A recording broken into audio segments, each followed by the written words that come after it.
അങ്ങനെ നമ്മൾ നമ്മുടെ ലൊക്കേഷനൊക്കെ തൊപ്പിയൊക്കെ ഇട്ടോണ്ടിരിക്കുകയാണ്. ഇവിടെ കുറച്ച് പേരുടെ പാത്രത്തൊക്കെ ഇട്ട് പേസി തുടച്ചോണ്ടിരിക്കുകയാണ്.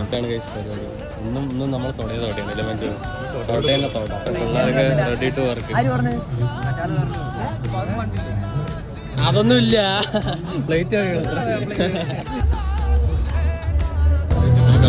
എന്താണ് മഞ്ജു, എങ്ങനെയുണ്ട് ഇന്നത്തെ പണി? നല്ല ടേസ്റ്റ് ഉണ്ട്.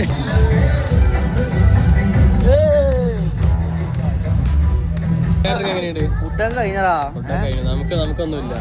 പണിയുണ്ടായിരുന്നു മഞ്ജു പറ. രണ്ടാമത്തെ കാറ്ററിംഗ് മഞ്ജു എങ്ങനെയുണ്ട്? സീനില്ലല്ലേ?